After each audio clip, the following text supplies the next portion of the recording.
Hi, and welcome to the Canadian Podcast. I'm Andrew Campbell. And I'm Sarah Sash. We have a very special episode for you today. In fact, we have a series of very special episodes. Well, special is right because Sarah, along with the entire team, we're actually live and in person for the first time for the Canadian Podcast that we're all together live at Dairy Farmers of Canada's annual policy conference here in Ottawa. It's a great day to not only actually meet each other, but meet with farmers from across the country. Yeah, we finally assembled the Podcast news team here in Ontario, so that's pretty wonderful. Great to see you in 3D. You're definitely taller than I was expecting, so there's that. The joys of Zoom. Well, and I just usually have a short chair, so it makes me look short online. Now that we're judging the furnishings of your office. Well, but I think it's one of those where, it's nice to actually be able to get back at these. And, I think we've had some really great conversations. We've heard from some really great speakers that it's going to be exciting to be able to bring some of these to everybody else in the country over the next few weeks. Yeah, I'm noticing that. It's great that everybody's been super intent in the sessions and additionally super social when they get out of the room. Everybody's just obviously so happy to be together again and has so much to talk about. So yeah, although I am getting a feeling of being judged when I come back from the break session with a plate full of cheese that somehow people think I'm sharing, but I'm not. Like, why are we judging my cheese consumption, Sarah? There's no judgment of cheese consumption other than to view it very positively here, Andrew. Well, it's the right crowd. So that said, we had an excellent presentation this morning, and for this episode, we're actually very fortunate to get to have the speaker from the session here with us. So we'll be discussing the global dairy market outlook, and our guest will bring us an international perspective as he comes to us straight from Germany via the DFC Policy Conference. That's coming up next on the Canadian Podcast.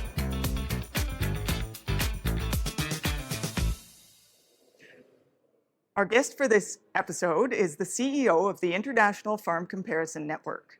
He has a master's degree in agricultural economics from the University of Göttingen, where his thesis was about structure and competition in the international trade of breeding cattle. He then received a PhD in agricultural economics at Göttingen also, in a combination with Texas A&M University. In 2005, he founded the International Farm Comparison Network. Torsten, Hemme, welcome to the Canadian Podcast. Thank you. Now, I'm going to kind of get started because the presentation you gave today was something that I love seeing. I love seeing that big picture of what the global perspective. I think it's so important to be able to see that, to be able to make decisions, locally or domestically here in Canada. But what I actually want to do is take one step back and maybe just introduce Canadian dairy farmers who may not be as familiar with your organization as some of the ones in the room. Like, could you talk a little bit about what it is, what you're trying to do globally? Okay, I started the IFCN network about 23 years ago to create a better understanding of the global dairy world. Similar like National Geographic, but for dairy. So that's what my organization is trying to do the last 23 years. And with this knowledge, help farmers, processors, governments to find their strategy and their next steps to win the future. So how did you come up with the idea to create an organization like this? What was it that really drove you to doing that? Well, I have a passion for farming and I had a passion for traveling. And when I was traveling, I was working on dairy farms, but I could not compare them. And I looked into numbers, I couldn't compare them, and I thought there must be a way of making dairy farming system better understandable, comparable, converting units, cost elements, and better understandable. All really helpful info, that's for sure. And before we get into some of the data, the one other thing that kind of makes me curious is like who is involved with this organization? I know you mentioned Dairy Farmers of Canada being part of that. Like who is involved? Where do you get some of this funding, and what kind of services are you offering to those financial partners? Well, when I finished my PhD, my public funding was running out, and I thought this idea is so great, and there must be public organizations supporting it. So then but I met nice people from dairy farmers of Canada. And they said, look, wouldn't it be interesting for you to benchmark Canadian cost with others to define your strategy? And they said yes. So dairy farmers of Canada is a partner. Then a company like Nestle is a partner. Or sometimes it's a single researcher in Ethiopia who writes a master's thesis and he said, I need some data, and we find a win-win level with everyone who's interested in the bigger picture. So that was a question that I had. How are you, I mean, we look at in Canada at how difficult it is to compare dairy to dairy across the country, looking at all the geographical variation we have and whatnot. How are you doing that at an international level? It's almost impossible. When I started this idea, everyone said, Torsten, you're stupid. We have 120 million dairy farms in the world, and everyone is unique, and no one is like the same. Yeah. So, but it's, and what we do is something similar, right? If we create a map, we'll do a map on a scale 1 to 1,000, 1 to 10,000, 1 to 100,000. The other researchers try to create a map, analyze every farm and draw conclusions. But this map of 1 to 1 is as useless as the reality itself. So the trick we apply is we use the concept of representative farms, define 2-3 farm types per country, collect data, analyze them, and draw conclusions from them. Simplification, mapping, scale. Now, you mentioned 120 million dairy farms in the world. The number that blew me away is the average herd size globally is 3 cows per farm. 3 per farm with an average of, 7.5 kilos? Per cow per day, yes. Per cow per day. Like, I think here in Canada, especially being under the shadow or above the shadow of the United States, we feel kind of small. We're only at 100 cows per farm, and here we've got 3 cows per farm. Can you give me a bit of a perspective globally? What do these farms look like? Where are the majority of these 120 million farms? And just give a picture in terms of where is milk produced? Well, the majority of farms are in developing countries, and surprisingly, the number of small farms in developing countries is still increasing. Why? It creates value for a person who has an acre of land. And if this farmer does some dairy besides crop on his land, he has a higher income. And he has better food for his own family. You need to know, if you have 3 cows and produce a can of milk a day, your family is consuming a third of that itself. So with that dairy, you have 2 things. You create income and better nutrition for your own family. And it's very low salaries in developing countries. The model of 2-3 cows is a fantastic value creation model, brings millions of people out of poverty. So dairy is basically a fantastic story reducing poverty in the world. It is. It certainly is. And I guess, when you talk about, some of those countries like India as an example, you talked about them, and just how much doesn't go through a formal processor. Like, it actually is amazing just to know how much, here, where it all goes to a processing plant or through some type of processing. Globally, that's not the case. No, it's about only a little bit more than half of the world's milk goes to formal processor. And the rest is either consumed on the farm, small farms, or it's traded informally from a trader directly to a consumer. And there's a lot to be done, and we talked here also about investment in processing. Can you imagine how much investment in processing is required to bring that milk from the current level to the next level? Billions. Yeah. I think we were all sitting there wondering what our life would be like milking only 3 cows. Well, it's always, what is your opportunity or your competitive salary? We talk in these farms which operate on 2-3 cows. If they make an income of $20 per hour, that is the wage level in these regions. And with 3 cows, you make an income of $20 per hour. In Canada, the salary is 100 times of that, right? That means the farm size needs to be 100, no, much bigger than 3 cows. And maybe there's a rule of thumb, might be interesting for your people. If the salary level is around 20 cents per hour, you can make a nice living with 2 cows. If the salary is $2 per hour, Ukraine, Latin America, better go for 20 cows. And if you want to earn $20 per hour, what is the farm size? 200 plus. Yeah. And you know that when you look on farm size dynamic, there was a time where you could make, even in Canada, with 12 cows, 15 cows, a good, decent family income. But on the living standard of the 60s. If you want to earn now with dairy a living standard of the 2023, farms need to grow. That's the driver of growth of farms. So I'm curious then in this light about the IFCN combined world milk price indicator that you spoke about. How did you put that together and what does that show us about the greater situation? Well, farmers think in cent per kg of milk and processors think in dollars per ton of product. And one of the structural problems in the dairy industry is that they don't understand each other because they don't have the right unit conversion. And what we did is we took a ton of SMP, skim milk powder, a ton of butter, and reconverted that to kg milk, calculated some basic processing cost, and then calculated what is the price a processor could pay to a farmer when he sells butter and powder at a certain price on the world market.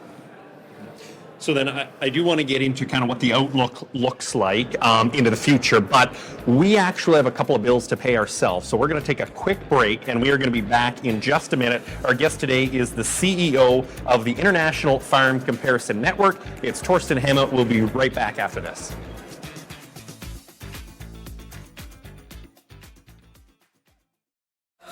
As a chef, I like composting because it gives back to the earth. Hey Aaron, how do dairy farmers help protect the planet? On my farm, I compost manure. This helps reduce the carbon footprint of milk production. Plus, manure makes for richer soil, which can help grow crops. So it's like the circle of life. Yeah, we're working towards a more sustainable future. I'm in. Are you? I'm in. That's Dairy Farming Forward. Dairy Farmers of Canada, net zero by 2050. And we're back with Torsten Hemme, CEO of the International Farm Comparison Network. Let's dig into the global economy market outlook, which is what you came to talk to us about in Ottawa, of course. After 3 years of the pandemic and economic turmoil, really, where is the dairy sector itself at, in your view? Better than before. Record prices, farm economic situation in Europe and US 2022 better than ever before. Consumer trust in good quality of protein has increased, dairy demand is strong, and dairy has proven to be very resilient. So for companies who have the knowledge of the global picture, we talked before about the right map, I think there's great opportunities for now and for the future. Well, and that's what struck me about your presentation is just the optimism for what is possible, you know, not just today, as you said, where it's been a really good year in a lot of countries, but what is possible in, you know, as early as 2030. Can you talk about, like, you know, for those that weren't here today, you know, you're talking growth of over 20%. You know, where does that come from and who benefits? Well, let me explore first the 20%, right? ICN expect in a pro-dairy scenario that milk demand will grow 20% in the next 10 years, which is the volume of 2 times the current US milk production. That is the demand growth we expect in the world once we have a decent economic prosperity and consumers globally remain their trust in dairy as a category and have the money to pay for dairy. So, we are pretty sure that in this scenario demand will be there. The question is now, where will supply come from? It will not come more out of New Zealand. It will not come more out of Europe. Why? New Zealand has reached its boundaries environmentally. Australia doesn't have the water. at the moment. Europe has a Green Deal. So the powerhouses of net export of milk are reaching at the moment their limits. So the question everyone is asking, saying, where will this 2 times US milk production be produced in the world in the next 10 years? And then with that one, we look on geographical zones like temperate climate, good land, dairy culture, and then we came up with dairy countries of the future. And one of them is US, one of them is parts of Canada, geographically very, very prospering regions for us. Then we go to Latin America, and then we go also to Russia, Eastern Europe, but politically that's at the moment not too likely. So if you look on the world where besides Europe and New Zealand additional milk can be produced, North America, US and Canada, South America and Eastern Europe. Maybe some slots in Africa, but a little bit not easy. So this morning you spoke about Canada being potentially a dairy country of the future. We haven't talked at all about supply management and those things in our country. Are you able to shed some further light on what you mean by Canada's potential participation in the future? Well, when it comes to the geographical situation, and if you look on Wisconsin and Michigan as powerhouses of US net export and milk surplus, I'm just asking the question out of a geographical climate situation, why can Quebec and Ontario not do the same than Michigan and Wisconsin? And now comes to the current system. Canada has a very powerful, very reliable system to manage a complex commodity like milk. Mm-hmm. And now there are opportunities in the world. So how to find the match between the current system and the opportunities, this is the nut to crack. And everything starts first with, do you want it? And who wants it finds ways. Who doesn't want something finds reasons why it doesn't work. Now, maybe in terms of, what dairy categories they could be, you mentioned, one of the examples of, like Switzerland and Italy exporting, volumes of, high value cheese, because that's what they're good at. And other countries will have their specialty. Obviously, we can't load a boat of fluid milk. So what are some of those components that you think will be the biggest opportunities for globally to supply? Well, I took this example, Switzerland and Italy, right? What do you think? How long did it took these countries to convince other countries that their cheese is better than their own? That's a great marketing campaign right there. And when did it start? Yeah. How long? 100 years ago. Yeah. To create the same cheese image with the Canadian flag than with the Swiss flag. Mm-hmm. And who will carry that investment? Yeah. Sometimes there is a tremendous opportunity of value-added dairy products, but let's be honest, without a competitive milk price, it is very difficult. And if I'm a cheese processor who has this nice marketing campaign of a value-added cheese, if I can put that plant in Michigan, why shall I put it in Ontario? And I could explain the world that the Ontario cheese is as good as a Michigan than Ontario. So think about also, we discussed that the investor of dairy processing who need to invest in brand and plants, etc., and without competitive milk, this step would be difficult. Not impossible, but difficult. So I know we said we wouldn't keep you much longer, but just thinking on that particular point, as a producer sitting there, knowing what my costs are on the farm day to day when it comes to feed, fuel, fertilizer, all of the things that I'm dealing with, and the price of my milk I know is barely, if even, covering my costs right now. And then I look at the span between your graph there showing other countries and the heightened price of Canadian milk. What can we do about this to become more competitive in terms of pricing? in an environment like this where everything is very, very expensive. Yeah. Now, at the moment, you pointed out the right paradoxon. Right? What you pointed out is a paradoxon out of the perspective of a person who lived in a Canadian system all his life. Yeah. And some of them are happy, some of them are not happy in the system, right? Yeah. So what I recommend is to start a thinking process outside the box without drawing immediate conclusion that you do it. And be open in it and see what value you can generate with a strategic step and what you will lose. And then, you have smart enough people in here, and I've said, of course, we can help in that from an outside perspective. But it's this thinking, remove the boundary of thinking. There is an opportunity. We have a great opportunity that Canada is a powerhouse of agricultural products. And that starts first in the brain. So then last subject, Torsten, is sustainability, because you did talk a lot about it. And, I was quite happy to see you talked about 4 pillars of sustainability, being social, economic, environmental, and you added in animal welfare as kind of a 4th pillar to it. Added in the holy cow as a stakeholder. That's as a stakeholder, and I like the way you put that in terms of what that is. But if we can kind of focus a little bit on, that sustainability piece for a second, or the environmental sustainability piece. You talked a little bit about, where dairy fits in a world of, increasing alternatives. What is the future of those alternatives, and should we as dairy farmers continue to be concerned with growth in those categories?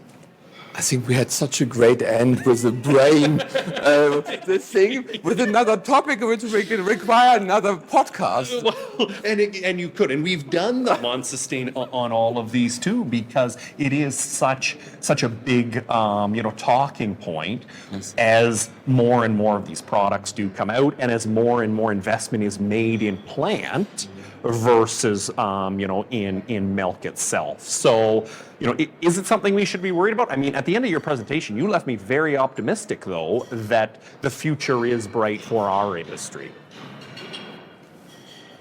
The future is much brighter than the story is told, and people perceive it, and how the battle is happening even in my home. I fight for space in the fridge with my wife for different white liquids. And then is it a case of, for us that we just need to continue to talk about, as you put it, don't believe the rumors, look at the benefits of dairy. Is that as easy as it is? We just need to keep talking about it? Well, I think dairy is pretty much better in the argument and in the process than meat, right? Meat is under challenge, dairy is under challenge, right? And dairy at the moment is more proactive. Is it proactive enough? No. And if you see the aggressiveness of people telling story, fighting against dairy, I think dairy can be smarter. Well, Andrew and I are going to get our strategic hats on with our peers and colleagues and start doing some more of the thinking that you're talking about to make our industry the best it can be in Canada. So thank you for joining us today. Pleasure. Thanks a lot.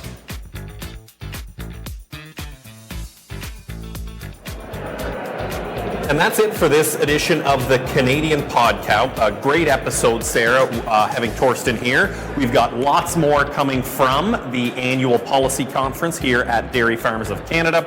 Of course, this episode wouldn't have been possible without our production team, Bruce Sargent and Carl Belanger, who were here on site at the Chateau Laurier, Ottawa, with us. And a big thanks to our sponsor, the Dairy Farmers of Canada. Thanks, Sarah, and thank you for listening. Hope you enjoyed it. We'll talk to you soon on another episode of the Canadian Podcast.